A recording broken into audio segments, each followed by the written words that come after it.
વિરામ બાદ ફરી એક વખત આપનું સ્વાગત છે અને ભગવાન શ્રી કૃષ્ણની જ્યારે વાત કરી રહ્યા છીએ, ભગવાન શ્રી કૃષ્ણની લીલાઓની જ્યારે વાત થઈ છે, રથયાત્રાના મહત્વને આપણે માણ્યું. ભગવાન શ્રી કૃષ્ણનું બાળ સ્વરૂપ, યુવા સ્વરૂપ, સખા સ્વરૂપ, ભગવાન શ્રી કૃષ્ણનું યોગેશ્વર સ્વરૂપ અને વિરાટ સ્વરૂપના દર્શન આપણને મુકેશભાઈ ઓઝા કરાવી રહ્યા છે. મુકેશભાઈ, ભગવાન અને ગીતાનો જે સંબંધ, ભગવાને જે ઉત્કૃષ્ટ જે માનવ જાતને કોઈ ભેટ આપી હોય ભગવાનના જીવન ચરિત્રની, તે ભગવદ્ ગીતા છે કે જેના તમામ અધ્યાય, તમામ શ્લોક જીવન જીવવાની રીત આપણને શીખવી જાય છે. જીવનમાં મેનેજમેન્ટ ગીતા પાસેથી શીખવું જોઈએ. ઇન્ટરપર્સનલ રિલેશનશિપની જે સ્કિલ છે એ ગીતા પાસેથી શીખવી જોઈએ. ભગવદ્ ગીતાનું મહત્વ મનુષ્ય જીવનમાં કેટલું, એના વિશે વાત કરો. પહેલા તો જે ભગવદ્ ગીતાના તમે વાત કરી, ભગવદ્ ગીતા અને ભાગવત બંને વસ્તુ છે. ભાગવતમાંથી ભગવદ્ ગીતા ટોટલ 18 અધ્યાય અને 700 શ્લોકનું વર્ણન છે. ગીતા એટલે શું? કે જે કૃષ્ણએ ગાયેલી વાત, એટલે ભગવત એટલે ભગવાનના મુખેથી ગાયેલી વાત એટલે ગીતા. હવે આ ગીતા આખી ભાગવત તમને જીવન ના મૃત્યુને શ્રેષ્ઠ બતાવે છે, મોક્ષ માર્ગ બતાવે છે. અને લોકો છે ને ક્યારે કોઈ ગુજરી જાય પછી ભાગવત ગીતાના પાઠ કરે. હું એનો વિરોધી છું.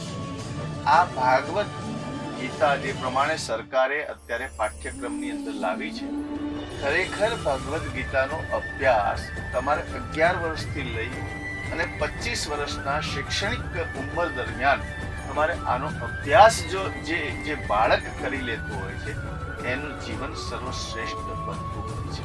કારણ કે જ્યારે ઋષિ કુળમાં જે બાળકો અભ્યાસ કરતા હતા જ્યારે તે સમયમાં, ત્યારે એમને જીવનની જે કલાઓ છે એમાં તમામ 16 કળા શીખવવામાં આવે. તો એની અંદર એક કળા હોય છે શિક્ષણ, એક કળા છે યુદ્ધની રણનીતિ, એક ગ્રહાસ્ત્રમની કળા હોય છે, એક યોગ અને તપની કળા હોય છે. એટલે આ બધી કળા આપણને ભગવદ્ ગીતાની અંદર જોવા મળે છે.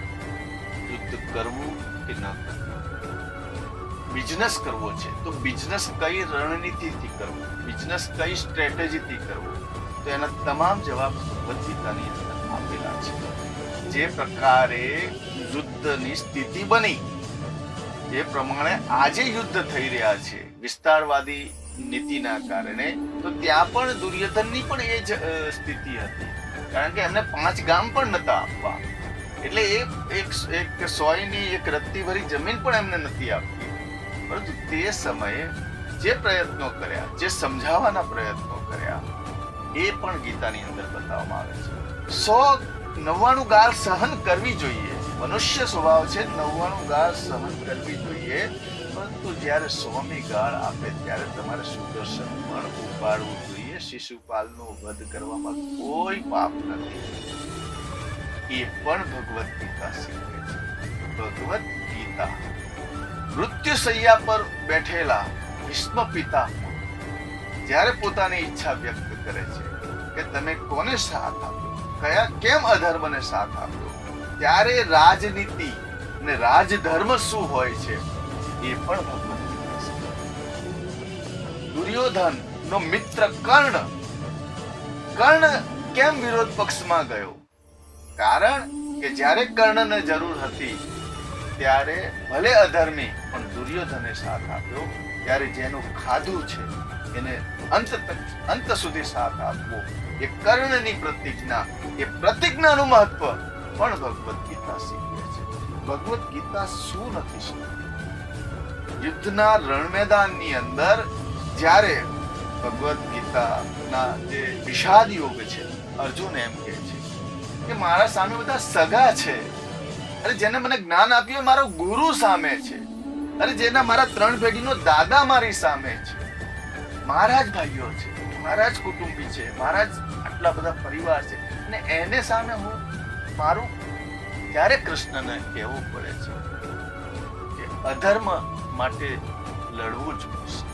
આપણે બધા જ પ્રયત્ન કર્યા, પરંતુ ન માને તો અધર્મને જીવંત રાખવો એ આવનારા સમયની સમસ્યા છે.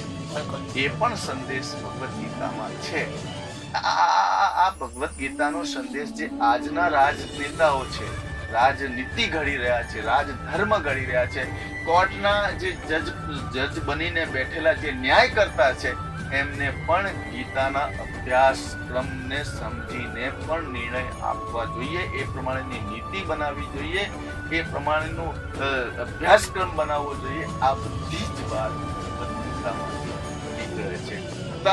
તમામ પ્રકરણ જે વિષાદ યોગમાં જે પ્રમાણે અર્જુને જેટલા પ્રશ્નો મૂક્યા, મોક્ષ પ્રાપ્તિ માટેના પ્રશ્નો મૂક્યા, મારે જીવન જીવવાનું મહત્વ શું છે, કઈ રીતે મારે જીવનને સફળ કરવું છે, અને જે સમસ્યાઓ છે એ સમસ્યાઓની સામે સમાધાન શું છે, એ દરેક પ્રશ્નનો જવાબ ભગવદ ગીતામાં સમાયેલો છે. એ આપણું શાસ્ત્ર છે અને ભગવદ ગીતામાં ક્યાંય હિન્દુ શબ્દ નથી.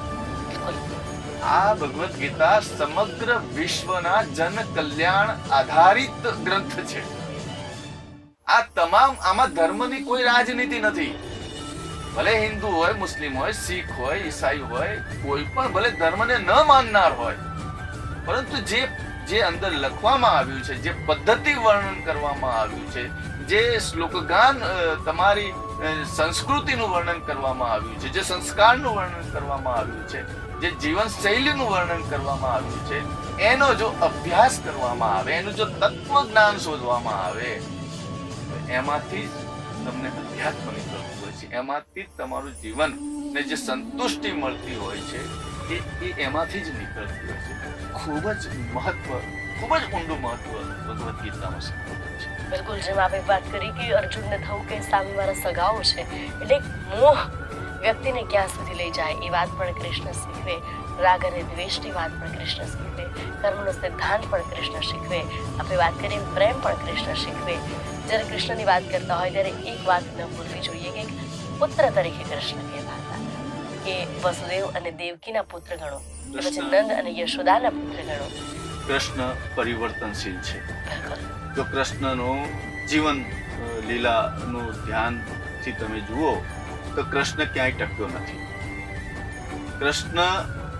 ટક્યો નથી. જેવો જન્મ શ્રાવણ વદની આઠમની કાળી રાત્રે જન્મ થાય છે, ત્યાં નંદ બાબા આવીને એને ઉઠાવીને લઈ જાય છે. પહેલું સ્થાન મથુરા છોડે. ગોકુળની અંદર જે એને 11 વર્ષની ઉંમર સુધી જેને જે લીલાઓ કરી અને લોકોને મોહિત કરી દીધા, કાઢા કરી દીધા, કૃષ્ણ ઘેલા બનાવી દીધા, અને જ્યારે પ્રેમની પરાકાષ્ઠાનો સમય આવ્યો, કૃષ્ણ ત્યાંથી પણ રવાના ફરી પાછા મથુરામાં યુદ્ધ લીલા પૂરી કરી. આ બાજુ પૂતનાના વધ અને જેટલા એને વધ કર્યા એ બધી લીલા છે, એ સાંકેતિક લીલા છે. હવે ત્યાંથી એને મહાભારતનું યુદ્ધ લડવું પડ્યું. ત્યાંથી પછી એ દ્વારકાધીશ, અને દ્વારકાધીશ બન્યા પછી જે શ્રાપ હતો કૌરવોની માતાનો, ગાંધારીનો શ્રાપ, કે જા તે મારા બાળકો મારા પુત્રોને માર્યા છે, તને પણ શ્રાપ છે કે તારો પણ વંશનો નાશ થશે.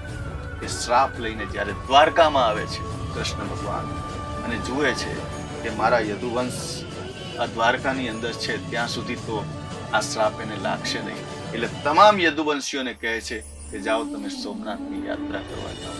અને જ્યારે કૃષ્ણના આદેશથી તમામ યદુવંશીઓ સોમનાથની યાત્રા કરવા જાય છે, અને ત્યાં એમનો અંદરો અંદર જે યદુવંશીઓ છે અંદરો અંદર યાદવા સ્થળી થાય છે, અને અંતે તેઓનું વિસ્તાર પૂર્ણ થાય છે.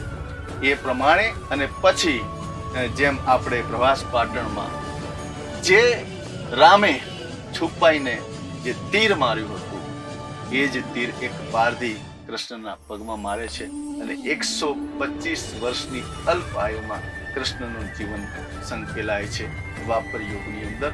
અને ફરીથી જે નવો પ્રાણ ફૂંકાય છે એ હૃદય પરિવર્તન થઈ અને સમુદ્ર કિનારેથી થઈ અને મંદિરની અંદર આવે છે. અને ફરી આજે આપણે જગન્નાથના જે યાત્રાની જે આ આખી વાત કરી, એક બ્રહ્માંડની યાત્રા કરી હોય એવું આજે મને અનુભૂતિ થઈ. કૃષ્ણને જાણવાનો પ્રયત્ન કર્યો, કૃષ્ણને ઓળખવાનો પ્રયત્ન કર્યો, અને આ સમગ્ર યાત્રામાં જે ભક્તો જોડાયા છે, જે BTVના જે દ્રષ્ટાઓ જોડાયા છે, એમને ફરીથી એક વખત જય શ્રી કૃષ્ણ, જય જગન્નાથ. બિલકુલ મુકેશભાઈ, આપ અમારી સાથે જોડાયા તે બદલ ખૂબ ખૂબ આભાર. દર્શક મિત્રો, વાત અહીંયા એ જ છે, જ્યારે રથયાત્રાની વાત હોય, ભગવાન જગન્નાથની વાત હોય, ભગવાનની આપણે સમગ્ર જીવનની લીલા જાણી એક ગૌરવ ગુજરાતીઓ તરીકે એ પણ થાય કે ભગવાને સમગ્ર જીવનકાળ દરમિયાન સમગ્ર ભારત વર્ષમાં પોતાની લીલાઓ વિખેરી પણ એ સર્વને સમેટી અને જ્યારે વૈકુંઠ જવાનો સમય આવ્યો ત્યારે ભગવાન આપણા દ્વારકામાં આવ્યા.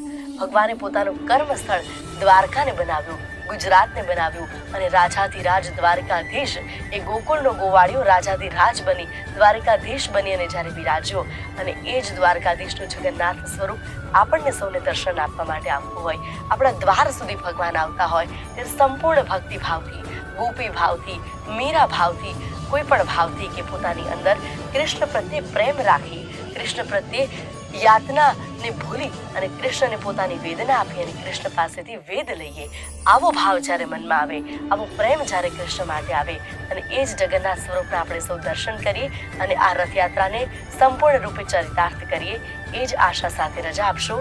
જય જગન્નાથ.